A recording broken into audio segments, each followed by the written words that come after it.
大家好，这里是案件纪实频道。女县长被18岁男按摩技师杀死在出租屋。被抓时，男按摩师并没有做出过激的行为，只是不断的重复：“太过分了，他竟然威胁我的女朋友，还想长期霸占我。”2021年3月1日上午10点，县委召开抗疫分阶段总结会，包括县委书记王涛在内的大小官员都已到齐。唯独缺了以雷厉风行著称的女县长焦春燕。县委书记明显不悦，让人打电话问问怎么回事。王书记电话没人接，打给她老公。王涛按捺住怒火，昨天已经通知了今天开会，作为县长竟然迟到了。有事可以请假，这么重要的会议无故迟到是要受处分的。王书记焦县长的老公说，自从防疫形势严峻，他就没有回过家，一直住在县政府附近的出租屋里。谁知道焦县长住在哪里？王涛问道。众官员窃窃私语，但无一人回答。很多人还是第一次听说女县长不回家，常住出租屋。王书记，我有焦县长司机的电话，他应该知道。县卫生局长说着，拨通了一个电话。小秦啊，我是李子超。对，你和焦县长在一起吗？哦，没有啊。那你知道焦县长的出租屋在哪里吗？好，知道了。李子超放下手机，神色凝重地说：王书记，焦县长的司机小秦说，焦县长的确在县政府附近租了一间房子，但焦县长没带他上去过，有出车任务，他都是在小区门口等焦县长。对了，那个小区叫新苑小区，立即通知该辖区派出所，速去新苑小区看看，不会是出什么事了吧？王涛焦急地说道。虽然女县长迟迟没到，但会议还是在推迟半个小时后召开了。分管卫生的副县长代替焦春燕做了报告。忽然，王涛桌上的手机震动起来。我是王涛。什么？焦县长死了？怎么死的？好，我马上到。王涛放下电话，先宣布散会，随即带着几个副县长和副书记来到新苑小区。新苑3号楼早已拉起了警戒线，几个民警站在那里，不让看热闹的人靠近。王书记，您来了。公安局局长迎了上来。现在什么情况？王涛严肃地问道。房间里没有搏斗的痕迹，法医正在验尸，估计很快结果就会出来。正说着话，派出所所长和法医出来了。法医汇报，初步判断是窒息而死。旁边的枕头上有焦春燕的唾液，可能是他杀。随即调查全面展开。很快，一个19岁的男按摩师进入了警方的视线。据门卫张大爷说，一个很帅气的男青年经常来3号楼按摩，因为来的频率比较高，他就注意到他，并且留下了他的信息。平常按摩师都是半夜或者凌晨才走，但这次还不到9点，小伙子就匆匆走了。根据男按摩师留下的身份信息，警察很快在郊区一个出租房内找到了他。看到警察，男按摩师并没有做出过激的行为，只是不断的重复：太过分了，他竟然威胁我的女朋友，还想长期霸占我。霸占，在场的警察都被这个词惊呆了。女县长、18岁的男按摩师、霸占，这些关键词连起来，想不出故事都难。审讯室里，男按摩师供出了一个荒诞离奇的故事。他叫肖一豪，是贵州人，老家在一个小山村。因为父母都在外打工，肖一豪从小和爷爷奶奶一起长大。16岁这年春节，堂哥从打工的城市回家过年，一身名牌让肖一豪羡慕不已。在两人聊天中，肖一豪透露了跟着堂哥去打工的想法。堂哥开始支支吾吾，后来才悄悄说，他不是在工厂里干流水线，而是在一个高级会所当按摩师。按摩师这个职业对于从小生长在山村里的萧一豪是陌生的。堂哥告诉他，就是给有钱人服务的。说着，堂哥就讲了按摩师的工作内容。是不是很挣钱？看你这一身穿戴，得好几百吧？萧一豪对此很感兴趣。好几百？我这身西服就3000多块，还有羽绒服。不过我工资倒是不高，但是客人高兴了会给小费。有一次，一个富婆给了我1000块钱小费，堂哥禁不住显摆起来。就一次，1000块钱。看到堂哥点点头，萧一豪眼睛都绿了，央求堂哥带他出去打工，并保证挣了钱会经常请堂哥吃肉喝酒。就这样，萧一豪跟着堂哥来到南方一个城市。起初，萧一豪做学徒，没有钱，半年之后才算正式上岗。开始，萧一豪手法不熟，客人很有意见，别说小费，有一次还差点被扣奖金。这天，萧一豪闷闷不乐地来找堂哥。堂哥问他怎么不高兴，萧一豪就把肚子里的苦水吐了出来，还说堂哥是不是骗他，怎么没人给他小费？堂哥见状，只好说了实话，那些给小费的都是女人，并且不只是简单的按摩。那还有什么？16岁的萧一豪显然没听懂堂哥是什么意思。堂哥说，就是要有特殊服务，特殊服务。这么说吧，很多富婆的老公都很寂寞。寂寞你懂吗？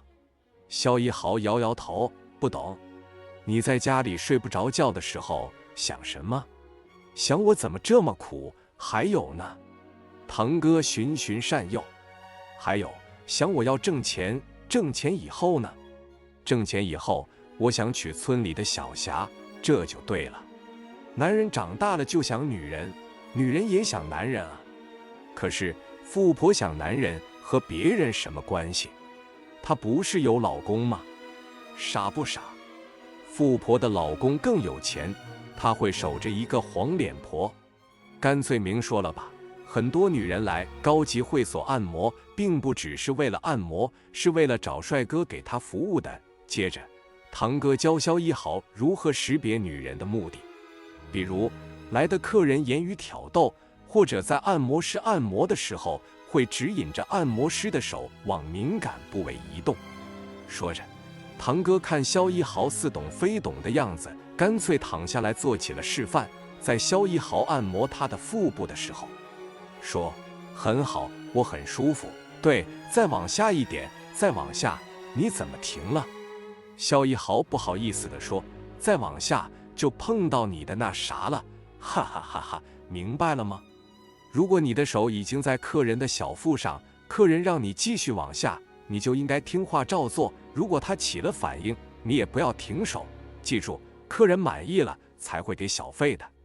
堂哥的言传身教让萧一豪茅塞顿开。他这个年龄情窦初开，也无数次在夜里想过女人的身体。既然堂哥这么说，客人有这个意思，顺水推舟不就行了？第二天，已经有心理准备的萧一豪和其他按摩师一起坐在一个房间里，有点小激动地等着客人的到来。这个房间有一扇特殊的玻璃和外面相隔，里面看不到外面，但外面能看到里面。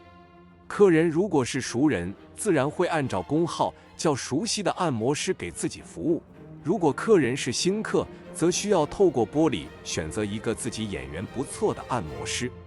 115号，来客人了。萧一豪赶紧站起来，走出房间。一个40、50多岁的白白胖胖的女人站在那里，冲着他微笑。您请。萧一豪被看得不好意思了，指引着客人来到按摩间。客人换好按摩服，躺在按摩床上。萧一豪先给客人做了头部按摩，然后让客人翻过身来，开始精油推背。小伙子，多大了？女人问道。19岁。不像，看着是个未成年吧？女人说着，转脸看了一眼萧一豪。没事，跟阿姨说实话，阿姨不会报警的。萧一豪尴尬地笑笑，不再说话，专心按摩。有了堂哥的提示，这次萧一豪在推背的时候，手故意慢慢往后，有一次甚至推到了女人的屁股上。他感到女人的身体在微微颤动，喘气也粗重起来。小伙子，再往下一点，我大腿有点麻。信号。萧一豪心扑扑直跳，但还是答应着，掀开女人盖在臀部的毛巾被，又在手上加了精油，开始按摩女人的臀部和大腿。女人突然哼哼了几声，接着说：“大腿里面，对，再往上一点，怎么办？”小伙子，往上一点，往上。萧一豪的手开始发抖。快啊，手往上！萧一豪只好边按摩边往上移动手，在手指轻轻触到女人 SH 的时候，赶紧撤回了，并且不受控制地咽了几口唾沫，心跳得更厉害了。许久，女人才说：“好了，你出去吧，我休息一会儿。”萧一豪只好出了房间，站在门口等着。大约半个小时后，女人穿好衣服出来，看到萧一豪，冲他笑了一下。小伙子手法不错，说着从包里拿出几张纸币，递到萧一豪手里，然后满意的离去。萧一豪走到卫生间，颤抖着双手数了一下，是500元。萧一豪激动地给堂哥打电话，说自己也挣到小费了。从此，萧一豪知道该怎么做了，也渐渐地开始研究客人的心理。对于那些纯按摩的客人，他就正常按摩，只要有一点点暗示，他就会按照女人的话去做。直到有一天，女县长焦春燕提出过分要求，他才知道自己的双手已经不够用了。我想让你裸体给我按摩，焦春燕直言不讳地提出了要求。那时候，萧一豪还不知道眼前这个客人是官员，只是觉得他自始至终说话喜欢居高临下，每句话都好像是下命令似的。不白看，焦春燕说着，从包里拿出一叠100元大钞，这些都是你的。焦春燕从税务局的一名普通职员飞升到现在的县长位置，除了钱开路，就是身体力行。已经退休的很多领导都曾经和他同床共枕，颠鸾倒凤。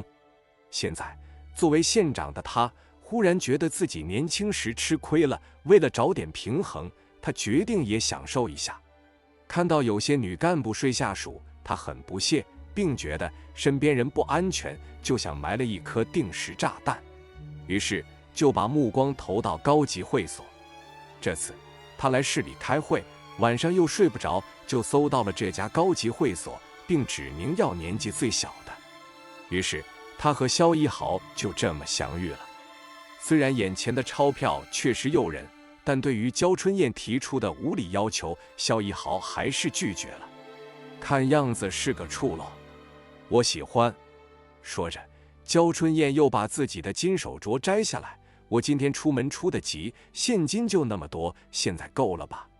我这个手镯可是花了5万多。萧一豪做梦都敢想过有这么多钱，犹豫再三，还是一件件脱光的衣服。临走时，焦春燕留下一个电话号码，说用钱了可以找他。有了钱，萧一豪很快谈了一个女朋友，女朋友叫王梦涵，是一个私人诊所的护士。这天，王梦涵突然打来电话，说他父亲脑溢血住院了，需要10万块钱的住院费。因为交了女朋友，萧一豪花钱如流水，也没有多少积蓄了。毕竟不是每个客人都像焦春燕这么豪气，有的客人只给100小费。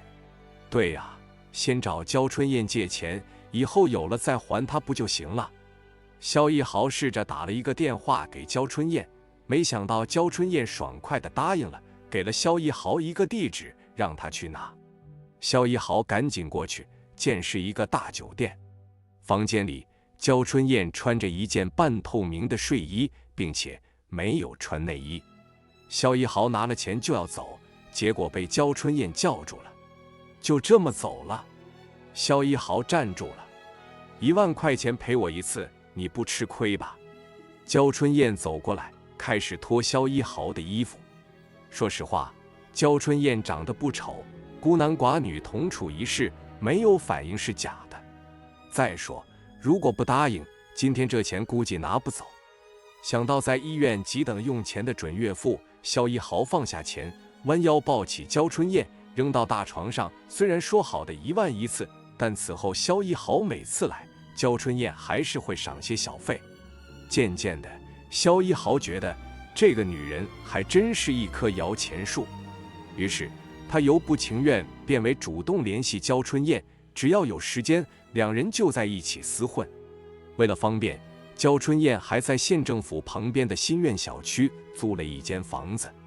这天，萧一豪无意中提起自己和女朋友订婚了，结婚后就不能来找焦春燕了。焦春燕吃醋了，派人盯梢萧一豪，找到了王梦涵的住处，并威胁王梦涵离开萧一豪，否则就让他消失。王梦涵吓坏了，赶紧找到萧一豪，哭着要分手。萧一豪问清楚缘由，知道是焦春燕搞的鬼，于是找焦春燕理论。没想到焦春燕不屑地说：“萧一豪，别给你脸不要脸，别说让那个贱人消失，再跟老娘这么说话，我也能让你消失。你怎么这么蛮不讲理？你还想霸占我一辈子吗？”想到自己和焦春燕这么不明不白的在一起，萧一豪忽然觉得很屈辱。焦春燕是个变态女人，两人在一起的时候，她会提出一些匪夷所思的要求，让萧一豪很不爽。哈，我这1年多给你的钱，你10年都挣不到，怎么？你觉得亏了吗？我实话告诉你，听话还是我的小乖宝，不听话，我让人做了你。明天会有另外一个小白脸主动来找我。说着，焦春燕还拿出手机，挑衅地找出几个帅哥的照片给萧一豪看。这个还是个小演员，小脸蛋粉嫩，下边也比你的大。焦春燕如此羞辱，萧一豪彻底被激怒了。他冲过去，将焦春燕按到床上。你想干什么？我告诉你，我是县长，我一个电话，公安局能把你全家都灭了。萧一豪一听，手松开了。他只知道焦春燕钱很多，却没想到他竟然是县长。在小老百姓眼里，县长那可是天大的官啊！哼，小虾米也想翻江倒海。焦春燕推开发懵的萧一豪，伸手拿过手机就要拨电话。萧一豪一下清醒过来，如果焦春燕打电话报警，说自己入室抢劫，那就真的在劫难逃了。